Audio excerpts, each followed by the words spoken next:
തലവിൽ ദൈവത്താർ ശ്രീ മഹാവിഷ്ണു ക്ഷേത്രം. അപ്പം പിന്നെ നിങ്ങളെ പേര് പറയും? എന്റെ പേര് അർജുൻ. അർജുൻ. ഇവിടെ തന്നെയാണോ വീട്? നാട്ടിൽ തന്നെയാണ്. ക്ഷേത്രത്തിന്റെ ഇപ്പോഴത്തെ നിലവിൽ ട്രസ്റ്റി ബോർഡ്. നിങ്ങൾ വിദേശത്ത് ജോലി ചെയ്തിട്ടുണ്ടോ? ഞാൻ വിദേശത്തായിരുന്നു. പക്ഷെ അതൊക്കെ വിദേശത്ത് ഏകദേശം ഒരു 8 വർഷത്തോളം അവിടെ ആയിരുന്നു. ഒരു വിഷു ദിവസം രാവിലെ ഭഗവാൻ തന്ന പ്രേരണയാണ് ഇവിടത്തേക്ക് കർമ്മയോഗത്തിന്റെ ഭാഗമായിട്ട് കയ്യിലുള്ള എല്ലാം എടുത്ത് ഇവിടെ കൊണ്ടുവച്ചാലോ എല്ലാം അവസാനം എല്ലാം വട്ടപ്പൂജയായിട്ട് ഇടുന്ന് ഓടിക്കാഞ്ഞു. ധനം കൊണ്ട് ഭൗതികമായിട്ട് വട്ടപൂജയാണെങ്കിലും ആത്മീയമായിട്ട് അത്യാവശ്യം. പക്ഷെ വട്ടപൂജയായിട്ട് അവസാനം എത്തിപ്പെട്ട നമ്മളെ സ്ഥലത്തും തീർച്ചയായിട്ടും നമ്മുടെ സ്വർഗം എന്ന് പറയുന്ന വാരണാസിയിലേക്ക് ആനന്ദം ഒന്നുമില്ല. നമ്മുടെ കൈലാസം വൈകുണ്ഠല്ലേ. അതെ, അവിടുന്ന് ഉപദേശം കിട്ടി. അവിടുന്ന് നമ്മളെ ഒരു ആചാര്യൻ നിങ്ങൾക്ക് ഉപദേശം തന്നു, യാത്ര തുടങ്ങിക്കോളും, അതെ അതെ, ഇനി എനിക്ക് ഇടുന്ന അങ്ങോട്ടേക്ക് വെച്ചടി കയറ്റാന്ന്, ഇനി സംഭവിക്കും, എല്ലാം ക്ലിയർ ആയിക്കോളും അല്ലേ?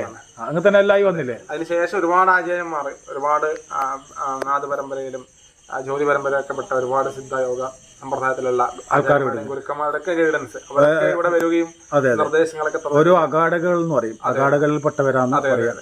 അപ്പം ഈ അഘോരത്തിൽ തന്നെ ഇപ്പൊ അഘോരിയും കൂടി എത്തിയില്ലേ? അപ്പം അതാണ്. അപ്പം അത് എന്ന് വെച്ച് കഴിഞ്ഞാല് അഘോരത്തിൽ തന്നെ 3 വിഭാഗങ്ങളുണ്ട്. ഒന്ന് ഉത്തമ മാർഗം, മധ്യമ മാർഗം, പിന്നെ അധമമാർഗം, കവളമാർഗം, അധമമാർഗം എന്ന് പറയും. അപ്പം അത് നമ്മള് ഉത്തമ മാർഗം എന്ന് പറയുന്നത് വൈദ്യമാർഗമാണ് ഉദ്ദേശിക്കുന്നത്. മധ്യമമാർഗം എന്ന് വെച്ചാൽ മധ്യമാംസം മത്സ്യങ്ങൾ വെച്ച് ചെയ്യുന്നവർ, കവള സമ്പ്രദായം എന്ന് പറയും. അധമമാർഗം നമുക്ക് ഈ ശവവും മെറ്റലും നിന്ന് കൂട്ടറാണ്, അത് ആ ഒരു വിഭാഗത്തിൽപ്പെട്ടതാണ്. അതും നമ്മളെ ഈ അഘോരത്തിൽ നിന്ന് പുറത്താക്കിപ്പെട്ടവരാണ്. അതെല്ലാം നമ്മളെ ഈ അഘോര ആചാര അനുഷ്ഠാനങ്ങൾ പാലിക്കാൻ തയ്യാറല്ലാത്തവരെ നമ്മൾ പുറത്താക്കിയവര് അവര് എല്ലാം തകഞ്ഞ് എന്തുമായി നടക്കാന്നുള്ള അവസ്ഥയിൽ പോകുന്നവരാണ്. യഥാർത്ഥ അഘോരികളാവുന്നല്ല. യഥാർത്ഥ അഘോരികളെ ഈ പറഞ്ഞ ആരും കണ്ടിട്ടുമില്ല. കാരണം വെച്ചാൽ നിങ്ങൾ കുംഭമേളയൊക്കെ കാണുന്ന, അല്ലെങ്കിൽ ചിലവരും കുംഭമേളയിൽ അഘോരികൾ വന്നിട്ടുണ്ട്, കുംഭമേളയിൽ വന്നിട്ടുണ്ടാവാം. പക്ഷെ ഈ പറഞ്ഞ കുംഭമേളയിൽ കാണുന്ന നാഗ സന്യാസിമാരാണ്. അഘോരികൾ ഒരിക്കലും രാത്രി കാലങ്ങളിലെ പുറത്തിറങ്ങും, പകല് കാലങ്ങളിൽ പുറത്തിറങ്ങുന്നത് അപൂർവമാണ്. നമ്മളൊക്കെ അങ്ങനെയായിരുന്നു ഉണ്ടായത്. നമുക്ക് ഒരു കാര്യം അറിയാനുള്ളതെന്ന് വെച്ചാൽ നിങ്ങളൊന്നും ആവശ്യപ്പെടുന്നില്ല. അപ്പം അതുകൊണ്ട് വല്ലാതെ ദുഃഖവും ബുദ്ധിമുട്ടും നമുക്ക് അനുഭവപ്പെട്ടു. അതുകൊണ്ട് നമ്മൾ ചോദിക്കുവാ നിങ്ങളോട്, പിന്നെ ഇവിടെ എന്തൊക്കെയാ ഇനി ആവശ്യമുള്ളത്? ഇനിയിപ്പോ ഭഗവാന്റെ നിശ്ചയപ്രകാരം നമുക്ക് അടുത്ത് പൂർത്തീകരിക്കാനുള്ളത് നടപ്പന്തലാണ്. ചുറ്റുമായിട്ടല്ലേ? വലിയ നടപ്പന്തൽ. കാരണം എന്ന് വെച്ചാൽ ഇന്നത്തെ കാലാവസ്ഥക്ക് അനുസൃതമായിട്ട് ക്ഷേത്രത്തിലെ ആത്മീയ പരിപാടികൾ, സത്സംഗങ്ങളൊക്കെ സംഘടിപ്പിക്കുവാൻ വേണ്ടി നമുക്കൊരു നടപ്പന്തൽ അത്യാവശ്യമാണ്. കാരണം എല്ലാ വർഷവും ഉത്സവത്തിനും വലിയൊരു ചെലവാണ് അതിന് വരുന്നത്. ഒരു നടപ്പന്തൽ ഈശ്വരൻ സഹായിച്ചിട്ടാവണം. അതോടൊപ്പം തന്നെ ക്ഷേത്രത്തിന്റെ ഗോപുരം വളരെ പ്രാധാന്യത്തോട് കൂടിയിട്ട് ഒരു മനുഷ്യരാശിയിലെ നവഗ്രഹ ദോഷങ്ങൾ പൂർത്തിയാവുന്ന 21 ദിവസം ക്ഷേത്ര ഗോപുരപാതയിൽ കടന്നു വെച്ച് ക്ഷേത്ര ദർശനം നടത്തുമ്പോൾ ഒരു മനുഷ്യരാശിയിലെ നവഗ്രഹ ദോഷങ്ങൾ തീരുന്നാണ് പറയുന്നത്. പക്ഷേ ഇവിടെ നവഗ്രഹ പ്രതിഷ്ഠേന്റെ ഒരു സാമീപ്യം എനിക്ക് ഫീൽ ചെയ്യുന്നുണ്ട്. അതെ, പ്രതിഷ്ഠാ സങ്കല്പത്തിലേക്ക് കടന്നില്ലെങ്കിലും സൂക്ഷ്മത്തിൽ ഇവിടെ നവഗ്രഹങ്ങൾക്ക് വളരെ പ്രാധാന്യമാണ്. ഇവിടെ നവഗ്രഹ പൂജ എല്ലാ മാസവും 2ാം ശനിയാഴ്ച ഇവിടെ നടക്കാറുണ്ട്. ഒരുപാട് ആൾക്കാരുടെ ഗ്രഹദോഷങ്ങളൊക്കെ മാറുന്നു. ഒന്നും കൂടി ഞാൻ പറഞ്ഞ അതുപോലെ ചെയ്യുമെന്ന് എനിക്കറിയില്ല. ഒരു കാര്യം കൂടി അപേക്ഷിക്കാനുണ്ട്. ഇവിടുത്തെ തന്ത്രി ആരാ? ഇവിടുത്തെ തന്ത്രി തറണനെല്ലൂർ പത്മനാഭൻ ഉണ്ണി നമ്പൂതിരിപ്പാട് ആണ്. ഇവിടുത്തെ മേൽശാന്തിയോ? മേൽശാന്തി ഇപ്പൊ കർണാടകത്തിലുള്ള ഗോകർണത്തുള്ള ശ്രീ ഭൈരവേശ്വര വിഷ്ണു ഹെഗ്ഡെ എന്ന അദ്ദേഹമാണ്. പിന്നെ അതുപോലെ തന്നെ പിന്നെ കീഴ്ശാന്തി ഉണ്ടോ? കീഴ്ശാന്തി ഇല്ല. അടിച്ചുകളിയുണ്ടോ? അടിച്ചുകളിയുണ്ട്. എന്താ ചേച്ചിയുടെ പേര്? മാധവീച്ചിയാണ്. മാധവീച്ചിയാണ്. പിന്നെ അതുപോലെ കഴവുണ്ടോ? ഘടകമുണ്ട്, രാജേട്ടനാണ്. പിന്നെ ബാധ്യമുണ്ടോ? വാദ്യം നിലവിലില്ല. പക്ഷെ വിശേഷ ദിവസങ്ങളിൽ വാദ്യം മാറാറുണ്ടോ? ഇല്ല. നമ്മളെ കാഞ്ഞങ്ങാട് പിന്നെ പൂജാ സ്റ്റോർ ബാബു, അത് ബാബുവേട്ടനെ അറിയാലോ? ബാബുവേട്ടൻ നല്ല പൂ കെട്ടുന്ന ആളും കൂടിയാണ്. അദ്ദേഹത്തിന്റെ മാലകൾ ധാരാളം ആൾക്കാർ കെട്ടിയിട്ടുണ്ട്. പക്ഷെ ഞാനൊരു കാര്യം പറയുന്നു, ആ ലക്ഷദ്വീപം നിങ്ങൾ ഇവിടെ പൂർത്തിയാക്കണം. അത് പൈതിക്കായി പോയില്ലേ? അത് പൂർത്തിയാക്കാൻ അദ്ദേഹത്തോട് പറയണം. കാരണം അല്ലെങ്കിൽ അതൊരു വൈമനസ്സായി പോകും, വിഷമായിട്ട് പോകും. അത് എന്തായാലും അത് നമുക്ക് ഏതെങ്കിലും രീതിയിൽ കൂടി പൂർത്തിയാക്കാൻ വേണ്ടി അദ്ദേഹത്തോട് പറയണം. പൈസയും കുറച്ച് തരണം എന്ന് പറയണം. നമുക്ക് അവിടെ വരുമാനമൊന്നും ഇല്ലെന്ന് പറയണം. അപ്പൊ നല്ല നമസ്കാരം. നമുക്ക് കുറച്ചും കൂടി എന്താ പേര്? എന്റെ പേര് നാരായണൻ. എവിടെയാ വീട്? ഇവിടെ അടുത്ത് തന്നെയാണ്. അർജുന്റെ വീടിന്റെ അടുത്ത് തന്നെയാണ് ഞങ്ങളുടെ വീട്. അർജുൻ ശരിക്കും പറഞ്ഞാല് ഭഗവാൻ തേരാ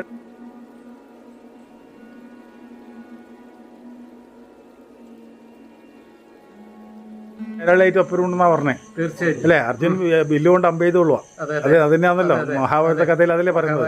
അതെ എല്ലാം ചെയ്യുന്ന ഭഗവാനാണ്. അർജുനൻ വെറും കാരണക്കാരൻ മാത്രമാണ്, കാരണഭൂതമാണെന്ന് പറഞ്ഞത് അല്ലേ? അപ്പം അതുകൊണ്ട് അർജുന്റെ കൂടെ നിന്ന് എല്ലാം ചെയ്യാം. ഇത് ഈ ജന്മത്തിൽ നിങ്ങൾക്ക് കിട്ടുന്ന ഏറ്റവും വലിയ സൗഭാഗ്യം.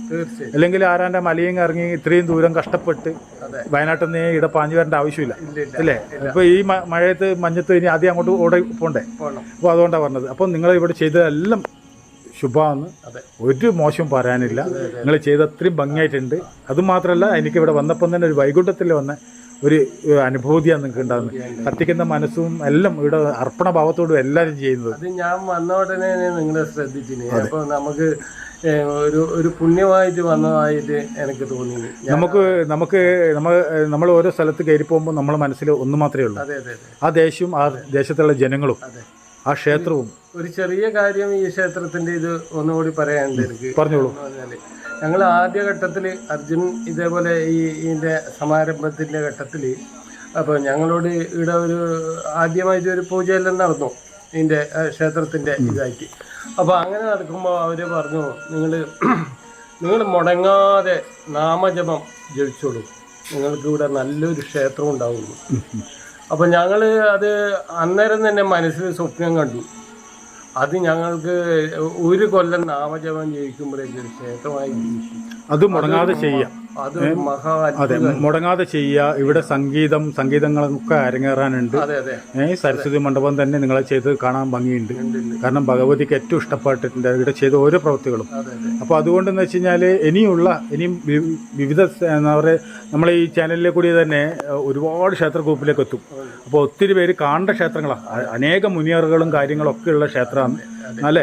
അത് കാണിച്ചു തരാൻ വേണ്ടിയിട്ടാണ് അതിന് നമ്മൾ ഒരിക്കും കൂടി വരും ഇവിടെ അല്ലേ, ജനങ്ങൾക്ക് കാണിച്ചു തരാൻ വേണ്ടി. ഞാൻ ക്ഷേത്രത്തിനെ പറ്റി ചെറിയ കവിതയിൽ എഴുതുന്ന തന്നെ ഞാൻ ക്ഷേത്രത്തിനെ പറ്റി കവിതയിൽ എഴുതി ഞാൻ ഇവിടെ തന്നെ അവതരിപ്പിച്ചു. നമുക്ക് ആ ദിവസം കേൾക്കണം. നമ്മൾ അതിനായിട്ട് ഒരിക്കും കൂടി വരുന്നുണ്ട്. ഇതിപ്പോ നമ്മൾ ആദ്യത്തെ ഒരു ആരംഭമല്ലേ, അപ്പൊ ഇനി ഒരിക്കും കൂടി വരും നമ്മൾ നിങ്ങളെ കാണാൻ വേണ്ടിയിട്ട്. അന്ന് നമുക്ക് നിങ്ങളെ കവിതയും കാര്യങ്ങളൊക്കെ കേൾക്കാം. തീർച്ചയായിട്ടും നമ്മളെ ശാന്തിനെ പറ്റി തന്നെ തന്ത്രിനെ പറ്റി തന്ത്രിക്ക് എഴുതി കൊടുത്തിട്ട് ഞങ്ങൾ ആദ്യഘട്ടത്തിൽ പോയി. ആയിക്കോട്ടെ. അപ്പൊ ഇനിയപ്പോ നമുക്ക് അഗസ്റ്റ് ഗുരുദേവനെ പറ്റിയും കൂടി ഒന്ന് പൂർത്തീകരിക്കണം. ആ മലയെ പറ്റിയിട്ടും വിദേശത്തെ പറ്റിയിട്ടും ഇവിടെ വരുന്ന ചൈതന്യത്തെ പറ്റിയും എല്ലാം ഒന്ന്, അത് നിങ്ങൾക്ക് ലഭിക്കുന്ന ഏറ്റവും വലിയൊരു അംഗീകാരമായിരിക്കും. നല്ല നമസ്കാരം. ഉണ്ടോ നിങ്ങള് നല്ല ചൈതന്യത്തോട് കത്തുന്നില്ല? നോക്കട്ടെ നിങ്ങള്. എന്താ പേര്? മാധവി. ഇത് അപൂർവങ്ങളിൽ അപൂർവ ആൾക്കാർക്ക് കിട്ടുന്ന ഒരു സൗഭാഗ്യമാണ്. എന്ത്? ഭഗവാനെ സേവിക്കുക എന്നുള്ളത്, അതും വൈകുണ്ഠത്തിൽ സേവിക്കാൻ കിട്ടുക എന്നുള്ളത് അല്ലേ? അത് എവിടെയോ കിടക്കുന്ന ആൾക്കാരാണ് ഈ ചുറ്റുമുള്ളത്. അപ്പോൾ ഈ ദേശത്ത് കുറേ അന്ധത ബാധിച്ചവരെ ഞാൻ കണ്ടുകൊണ്ടിരിക്കുന്നത്. അതായത് കണ്ണിന് കാഴ്ച കുറഞ്ഞവരാ. അവർക്ക് ഉള്ളിലേക്ക് ഇനി പ്രകാശം വരണം. പ്രകാശം വന്നാലേ അവർക്ക് കണ്ണ് തുറന്ന് ഇവിടുത്തെ എന്നാന്ന് കാണാൻ പറ്റും. മനസ്സിലായോ? അല്ലാതെ ഇവിടെ കള്ളപ്പണോ കോയൽപ്പണോ അല്ലെങ്കിൽ പിടിച്ചുപോറിയോ തട്ടിപ്പൊന്നും ഇവിടെ നടക്കുന്നില്ല, സത്യസന്ധമായിട്ട് നടക്കുന്നുള്ളൂ. മനസ്സിലായോ? അതുകൊണ്ട് നിങ്ങളോടൊന്നിനെ പറഞ്ഞു മനസ്സിലായോ? പല ആളും പലതും പറയും, അതൊന്നും കേൾക്കണ്ട. രണ്ടു ഇവിടെ എന്നതിന് ആ വേണ്ടുന്ന മാത്രം കേൾക്കുക. ഈ ചവിടെ ആ സമയത്ത് എന്താക്കുക? പൊത്തിപ്പിടിക്കുക. വേണ്ടാതെ എന്താവുക? പുറത്തേക്ക് തള്ളിക്കളിയുക. മനസ്സിലായോ? എല്ലാവർക്കും അനുഭവം കൊണ്ട് ഭഗവാനോട് എത്തിച്ചോളും. ഭഗവാൻ അതാ പറഞ്ഞത്, ആരെയും വേദനിപ്പിച്ചുകൊണ്ടെന്നല്ല, സ്നേഹിച്ചുകൊണ്ട് ചേർത്ത് പിടിക്കാൻ ശ്രമിക്കുക. എല്ലാവരും ഇവിടെ എത്തും കേട്ടാ. സങ്കടമില്ല ഒത്തിരി മനസ്സിലായി. എല്ലാം വരും. എല്ലാം ഭഗവാൻ നിങ്ങൾ എല്ലാ കാര്യങ്ങളും ചെയ്തു തരും. ആത്മാർത്ഥമായി ഇവിടെ ചെയ്തോളൂ. എന്താ പേര്? വൈരവേശ്വരൻ. എവിടെയാ സ്ഥലം? മുരുടേശ്വര, കർണാടക. ഭഗവാൻ തന്നെ അവിടെ നിന്ന് ഇങ്ങോട്ടൊക്കെ ഏൽപ്പിച്ചു അല്ലേ, നാരായണ പൂജിക്കാൻ വേണ്ടിയിട്ട്. അപ്പം പിന്നെ എത്ര മണിക്ക് ഇവിടെ നട തുറക്കാറ്? ഇവിടെ 5:30 നട തുറക്കും, പിന്നെ 10:30 നട തുറക്കും. പിന്നെ ഉച്ചയ്ക്ക് ശേഷം ഉഷപൂജയുണ്ടോ? ഉഷപൂജ ഉണ്ട്, ഉച്ചപൂജയുണ്ടോ? ഉച്ചപൂജയുണ്ട്, ത്രികാല പൂജയുണ്ട് അല്ലേ? ത്രികാല പൂജ ചെയ്യുന്നുണ്ട് അല്ലേ? പിന്നെ വൈകിട്ട് എത്ര മണിക്ക് തുറക്കുക? വൈകുന്നേരം 5:30, 8 മണി വരെ. 8 മണി വരെ. പിന്നെ അതുപോലെ എല്ലാ ദിവസവും മറ്റേ ശ്രീവേലി ഉണ്ടോ? ബലിയുണ്ട്. അത്ര മാത്രമേ ഉള്ളൂ. ഭാവിയിൽ ചിലപ്പോൾ വരുമായിരിക്കും അല്ലേ, നമ്മുടെ തിരുനീലെല്ലാം കാണുന്ന പോലെ അല്ലേ? നമ്മള് അല്ലേ ഭാവിയിൽ ചിലപ്പോൾ വരുമായിരിക്കും. അത് വരട്ട് ഭഗവാനായതിന് ഒരിക്കൽ തെറ്റ് അർജുന് ശക്തി കൊടുക്കാൻ പറഞ്ഞാൽ മതി, അർജുൻ എല്ലാം ചെയ്തോളൂ. അതാണ് അർജുന്റെ പ്രത്യേകത. പിന്നെ രണ്ടാമതെന്ന് വെച്ച് കഴിഞ്ഞാല് അതെ രണ്ടാമതെന്ന് വെച്ചാല് അർപ്പണ ഭാവത്തോട് ചെയ്യുക. നിങ്ങൾ ചെയ്തതിന്റെ എത്ര വർഷമേ ഇവിടെ വന്നിട്ട് 1.5 കൊല്ലമായി. 1.5 കൊല്ലം ഇവിടെ വന്ന ആരും മോശം പറഞ്ഞിട്ടില്ല. നിങ്ങൾക്കും വളർച്ചയും അഭിവൃദ്ധിയും വരും. ആത്മാർത്ഥമായി ചെയ്യുക, ഭഗവാനെ സേവിക്കുക. ശരി. നല്ല നമസ്കാരം. ഒരിക്കൽ കൂടി പേര് പറഞ്ഞോളൂ. ഒരിക്കൽ കൂടി പേര് പറഞ്ഞോളൂ. ഭൈരവേശ്വരൻ. ഭൈരവേശ്വരൻ. നമസ്തേ. പറയും. എന്താ പേര്? വിനോദ്. വിനോദ്. വിനോദ്, ഇവിടെ എത്ര കാലമായി വന്നിട്ട്? ഇവിടെ ഭഗവാന്റെ അടുക്ക വന്നത് 2022 ഡിസംബർ 4-ാം തീയതിയാണ് ആദ്യമായിട്ട് ഭഗവാന്റെ അടുത്തേക്ക് വന്നത്. ഭഗവാൻ ഒരുപാട് ഒത്തിരി അനുഭവങ്ങൾ തന്നു അല്ലേ? ഭഗവാന്റെ അനുഭവങ്ങൾ വരുന്നതിനൊരു 2011 മുതലേ ഭഗവാൻ അറിയാം. ഇവിടെ ഈ ഇങ്ങനെ ഒരു കൃഷ്ണൻ അമ്പലം എന്നാണ് ഞാൻ കേട്ടത് അറിവ്. പക്ഷെ ഇവിടെ എല്ലാം ഉണ്ട്. എല്ലാം അതായത് ഇവിടെ പറഞ്ഞ നമുക്ക് ഇവിടെ വന്നപ്പോ ദശാവതാരം തന്നെയാ തോന്നിയത്. ഇവിടെ നരസിംഹമായിട്ട് തോന്നുന്നുണ്ട്, മത്സ്യാവതാരമായിട്ട് തോന്നുന്നുണ്ട്. എല്ലാം പേരും കുറെ കഴിയുമ്പോൾ എല്ലാ സാമീപ്യം ഇവിടെ അനുഭവപ്പെടും. ദശാവതാരത്തോടു കൂടിയുള്ള ഭഗവാൻ അവിടെ ഇരിക്കുന്നു. അതിനെന്ന് വെച്ച് കഴിഞ്ഞാൽ സുബ്രഹ്മണ്യന്റെ അനുഗ്രഹമുള്ള ഒരാളും കൂടി ഇവിടെ എത്തിയില്ലേ? അതെ അതെ അതെ പറഞ്ഞ വിഷയം അദ്ദേഹത്തിന് ഭഗവാൻ കൊടുത്ത നിർദ്ദേശം ഇവിടെ ദശാവതാര രഹസ്യം പറയണം. അതെ അതെ അതാണ് അദ്ദേഹം ഇവിടെ ആത്മീയപ്രവേശനം 2 മണിക്കൂർ നടത്തിയതും ദശാവതാരത്തെ കുറിച്ചിട്ടാണ് ഞാൻ പറഞ്ഞത്. മനസ്സിലായ? അപ്പം വെറുതെ ഇവിടെ എത്തിപ്പെട്ടൊന്നുമല്ല. മനസ്സിലായ? ഭഗവാൻ ഓരോ ആളും തിരഞ്ഞെടുത്ത് ഇവിടെ കൊണ്ടുവരുന്നത് ഭഗവാൻ അറിയാം ആരൊക്കെയാന്ന്. പിന്നെ പറയല്ലേ, കല്ല് അരിയിൽ നെല്ലും കല്ലും പുല്ലും എല്ലാം ഉണ്ടാവും അല്ലേ? അതെല്ലാം ഭഗവാൻ നീക്കിയിട്ടാണ് നമുക്ക് ഒരു പിടി അന്നം തരുന്ന ആളാണ് പുറത്തപ്പുറം ഇരിക്കുന്നത്. ആര്? ഭഗവതി അന്നപൂർണേശ്വരി. അപ്പം 2011 ഇത് കൃഷ്ണ പെരുമ്പടവിൽ ഞാൻ ജ്യോത്സ്യരാണല്ലോ. ജ്യോത്സ്യരാണ്. അങ്ങനെ നമ്മളെ സംബന്ധിച്ച് കൃഷ്ണൻ നമ്മളെ മീൻകുളം ശ്രീകൃഷ്ണ ക്ഷേത്രം. പെരുമ്പടവിൽ വന്ന അറിവാണ് തലവിൽ ഒരു ശിവക്ഷേത്രത്തിൻ്റെ കൂടെ ഒരു കൃഷ്ണക്ഷേത്രം കൂടി ഉണ്ട്. അപ്പോൾ ഭഗവാൻ കൃഷ്ണൻ എന്താ പറയാ, നമ്മളെ അനുഭവത്തില് കബല്ലൂരമ്മേൻ്റെ അടുത്ത് പോയിട്ടുണ്ടോ? കബല്ലൂരമ്മേൻ്റെ അടുത്ത് പോയിട്ടുണ്ടോ? കബല്ലൂരമ്മേൻ്റെ അടുത്ത് പോയി ലളിതാ സഹസ്രനാമം 108 ആളുടെ ഇവിടെ വിഷ്ണു സഹസ്രനാമം ചൊല്ലിക്കൊടുക്കണം. ഇവിടെ ഭഗവാന്റെ അടുക്ക എല്ലാ ദിവസവും മുടങ്ങാതെ വിഷ്ണു സഹസ്രനാമം ജപിക്കുന്നുണ്ട്. അത് 2022 മുതൽ അത് ചെയ്യുന്നുണ്ട്. വഴിക്ക് ചാടിയിട്ട് പോകരുത്. ഇല്ല ഇല്ല. കൂടെ നിന്നാൽ കൂടെ തന്നെ നിൽക്കണം. ഇല്ല. മനസ്സിലായോ? അതുപോലെ വീടും നോക്കണം. വീട്ടിലെ അച്ഛനില്ല അമ്മേനും നോക്കണം, ഭാര്യയും നോക്കണം. പിന്നെ ആരാളെ? പിന്നെ സഹോദരിയാണ്. അവരവരെ കാര്യം വരും. രാവിലെ ജ്യോതിഷം ഉണ്ടല്ലോ, അപ്പൊ രാവിലെ വന്ന് ഇവിടെ വന്ന് ഭഗവാനെ. ഞാനൊരു കാര്യം പറയുന്നതിന് വിഷമം തോന്നുന്നു വേണ്ട. ഭഗവാൻ ഓരോ ആളെ ഇവിടെ നിയോഗിച്ചത് അതായ ആൾക്കാരെ തന്നെയാണ്. അപ്പോൾ ഇവിടെ എന്ന് വെച്ച് കഴിഞ്ഞാൽ അവർക്ക് കിട്ടുന്ന ഒരു പങ്ക് ഭഗവാൻ ഇവിടെ സമർപ്പിക്കണം. ഇവിടുന്നും കുറേ കാര്യങ്ങൾ ചെയ്യാണ്ടെന്നാണ് പറഞ്ഞത്.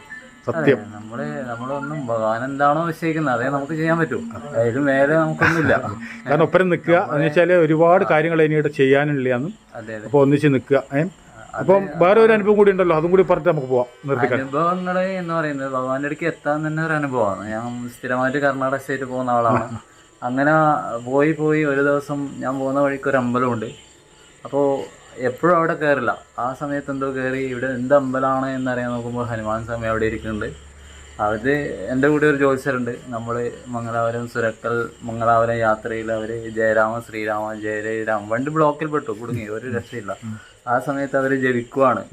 അത് ജയരാമ ശ്രീരാമ ജയ ജയരാമ. അത് അനന്തേശ്വര ക്ഷേത്രത്തിലേക്ക് നമ്മൾ എത്തിപ്പെടുന്നു. പിന്നെ അവിടെ നിന്ന് ഇങ്ങോട്ടാണ് ടിസ്റ്റ് ഫുൾ ഭഗവാന്റെ യോഗം. പിന്നെ അർജു വരുന്നു, കണ്ണകാട്ടം വരുന്നു. ശിവസഹസ്രാമം എടുത്തിട്ടാണ് പറയുന്നത് ഇത് വിഷ്ണുവാണ് വിഷ്ണുവാണ് വിഷ്ണുവാണ്. ഒരു രക്ഷയില്ല. പിന്നെ ഭഗവാന്റെ അടുത്തേക്ക് ആ ഒരു 2 ദിവസം അന്ന് മുതൽ ഇന്ന് ഇവിടെ പിടിച്ച് നിർത്തിയിട്ടാണ് അല്ലേ? ഇവിടെ വന്നു കഴിഞ്ഞാൽ നമ്മളൊന്നും ഭഗവാനിലേക്കല്ല, നമ്മള് വേറെ ഒന്നും പ്രതീക്ഷിക്കുന്നില്ല. ഇനി ഞാൻ നേരത്തെ ഒരു കാര്യമായിട്ട് പറയാണ്ട് കേൾക്കുമെന്ന് പറയാൻ കാരണം എന്താ വെച്ചാൽ കുറച്ച് സമയം ആ മലമുകളിൽ അഗസ്റ്റ് ഗുരുദേവന്റെ പാത അങ്ങ് പോയി ചെയ്യും. എന്നിട്ട് ഇവിടെ കുറച്ച് കാര്യം കൊണ്ട് ചെയ്യാനുണ്ട് കേട്ടാ. നല്ല നമസ്കാരം. അത് പോകണം. അതെ പോകണം. അവിടെയാണ് നിങ്ങളെല്ലാം പ്രാണവായു ഉള്ളതെന്നാണ് പറഞ്ഞത് ഭഗവാൻ. അപ്പം അവിടെ പോകണം കേട്ടോ. അതെല്ലാം ഭാവിയിൽ ചിലപ്പോൾ ഇതിൻ്റെ ഭാഗമായി വരണം സാധനമല്ലോ. നിശ്ചയമാണ്. നമ്മൾ പോകണമെന്നാവില്ല. ഭഗവാൻ എന്താണോ. ഒരു പേര് പറയും മോനെ. വിനോദ്. നല്ല നമസ്കാരം. എന്താ പേര്? ജിതേഷ്. എവിടെയാ വീട്? ഇവിടെ ഈ അമ്പലത്തിന് മുന്നിൽ തന്നെ. പിന്നെ എത്ര വർഷമായി ഇവിടെ വരാൻ തുടങ്ങിയിട്ട് ഭഗവാന്റെ അടുത്തേക്ക്? ഭഗവാന്റെ അടുക്ക മുന്നേ വരലുണ്ട്. പഴയ അമ്പലത്തിന്റെ സമയത്തും വരലുണ്ട്. പക്ഷെ ഇത് പ്രതിഷ്ഠ ആക്കുന്ന സമയത്ത് പിന്നെ അധികം ഇവിടെ തന്നെ വരലുണ്ട്. അർജുൻ ചെയ്തിരിക്കുന്ന ഓരോ പ്രവൃത്തികളും പൂർണ്ണ വൃത്തിയായി. കണ്ണൂർ ജില്ലയിലെ തളിപ്പറമ്പ് ചപ്പാരപ്പടവ് എന്ന് പറഞ്ഞ ദേശത്ത് തലവിൽ എന്ന് പറഞ്ഞ ഒരു ദേശമുണ്ട്. ആ ദേശത്തുള്ള മഹാവിഷ്ണു ക്ഷേത്രത്തിലാണ് ഞാനിപ്പോൾ ഉള്ളത്. ഇത് അതീവ പോസിറ്റീവ് എനർജിയുള്ള ക്ഷേത്രമാണ്. ഏകദേശം എത്ര വർഷത്തെ കാലപ്പഴക്കമുണ്ടാവും? 2500 വർഷം പഴക്കമുണ്ട്. 2500 വർഷത്തിന് മേലെ കാലപ്പഴക്കമുള്ള വിഗ്രഹം മാത്രം 750 വർഷം.